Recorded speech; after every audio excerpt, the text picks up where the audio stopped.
Friends எல்லாருக்கும் good morning. இப்போ நான் வந்து பூரணம் ரெடி பண்ணி வச்சுக்கலாம் அப்படிங்கிறதுக்காக கடலைப்பருப்பு ஒரு 1/4 கிலோ இருக்கும். அது கொஞ்சம் கம்மியாக இருக்கும். 2 தடவை அலசிட்டு குக்கரில் வச்சுருக்கேன். ஒரு 4 விசில் விட்டு நல்லா ஃபுல்லாக மசிஞ்சு இல்லாமல் கொஞ்சம் இதுவாக இருக்குது பாருங்கள். இப்போ தண்ணியை வடிச்சிட்டு ஒரு தட்டில் வச்சு ஃபேன் காற்றுல ஆற வச்சிடலாம். அது உலர்ந்த உடனே நம்ம மிக்சியில் பொடி பண்ணால் ஈஸியாக இருக்கும். ஃப்ரெண்ட்ஸ், இப்போ நம்ம பூரணம் செய்யறதுக்காக இப்போ கடலைப்பருப்பு நல்லா ஃபேன் காற்றுல ஆற வச்சுட்டா இப்போ நம்ம அரைச்சிக்கலாம். இப்போ நம்ம அரைச்சாச்சு. இப்போ நம்ம பூரணம் செஞ்சுக்கலாம். இப்போ கார பூரணத்துக்கு ஒரே ஒரு பச்சை மிளகாய், ஒரு துண்டு இஞ்சி, ஒரு 2 மல்லி இலை, கருவேப்பிலை, இப்போ இதையும் அந்த கடலை பருப்பையும் அரைச்சிக்கலாம். இப்போ கார பூரணத்துக்கு நம்ம இப்போ அரைச்சாச்சு. அடுத்து நம்ம மாவு ரெடி பண்ணிக்கலாம்.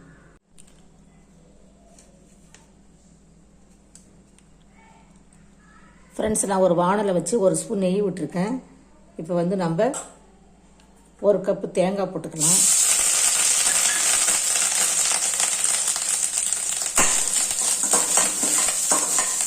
நல்லா 1 நிமிஷம் வதக்கிக்கலாம் தேங்காவை.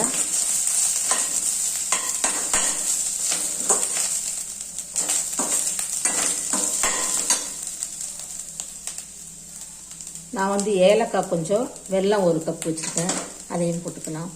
நாட்டு சர்க்கரை,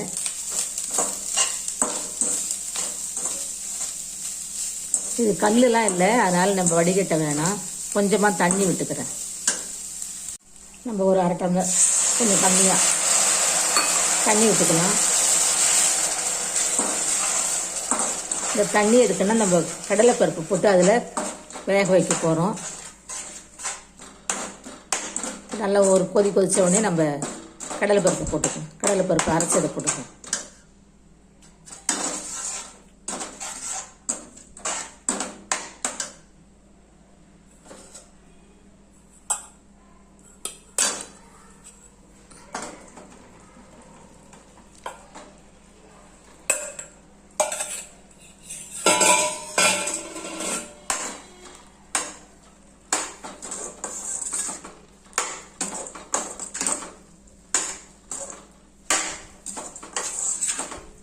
இந்த பூரணை வந்து கொழுக்கட்டை செஞ்சுட்டு மீதி இருந்தால் நம்ம சுசியம் செஞ்சுக்கலாம். ரொம்ப டேஸ்ட்டாக இருக்கும். சுசியத்துக்கு எப்பயுமே இந்த கடலைப்பருப்பு பூரணம் தான் ரொம்ப டேஸ்ட்டாக இருக்கும். நம்ம எப்பயும் போல் தேங்காய் எள்ளு பூரணை கூட வச்சுக்கலாம். ஆனால் இந்த சுசியத்துக்கு இது நல்லாயிருக்கும். நான் எப்பயுமே இதில் மீதி இருக்கிறத சுசியம் பண்ணுவேன். ஃப்ரிட்ஜில் எடுத்து வச்சுருவேன். 1 வாரம் 10 நாள் நல்லாயிருக்கும். இன்னும் 1 செகண்டில் நம்ம ஆஃப் பண்ணிடலாம். இவ்வளோதான், நம்மள கடலைப்பருப்பு பூரணம் ரெடி ஆகிடுச்சு. இப்போ நம்ம ஸ்டவ் ஆஃப் பண்ணிவிட்டு இப்போ மாவு ரெடி பண்ணிக்கலாம்.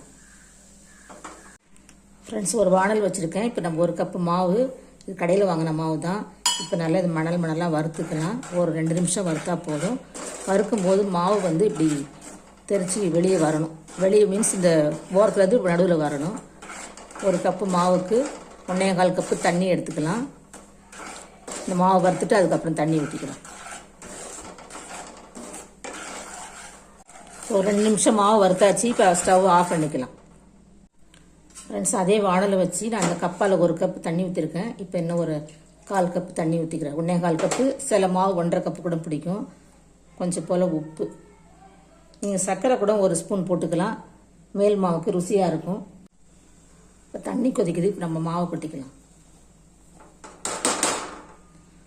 சிம்மில் வச்சுட்டு இப்போ நம்ம மாவை கிண்டிக்கலாம். நான் 1.5 கப்பு தண்ணி ஊற்றிருக்கிறேன். இப்போ மாவு இப்படி தான் இருக்கும். இப்போ நம்ம ஸ்டவ் ஆஃப் பண்ணிவிட்டு 10 நிமிஷம் மூடி வச்சுக்கலாம். அந்த சூட்லேயே வெந்துடும். மாவை நல்லா கை பொறுக்கிற சூடில் வச்சுட்டு ஒரு 5 நிமிஷம் நல்லா இப்படி பிசைஞ்சிடணும்.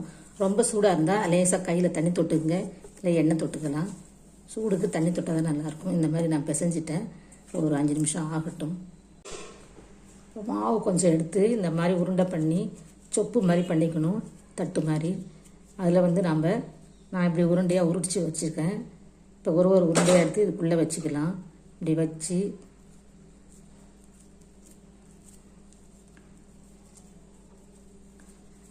இந்த மாதிரி ரவுண்ட் ஷேப்பில் பண்ணி இலை வச்சு இலையில் எண்ணெய் தடவி கூட நம்ம 2 இலை வச்சு மூடி இப்படி கூட செஞ்சுக்கலாம்.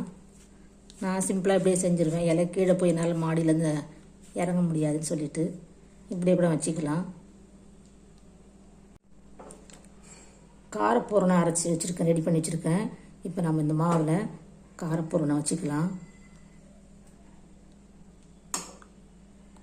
இந்த மாதிரி வச்சுக்கிட்டு இப்போ நம்ம ஒரு கையால் இப்படி அழகாக மூடிக்கலாம்.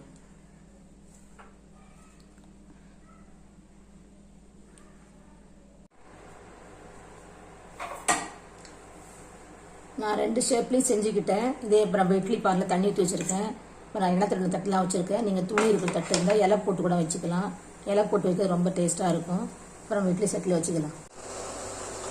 நான் தண்ணி சுட்டுக்குச்சு, இப்போ வச்சுக்கலாம்.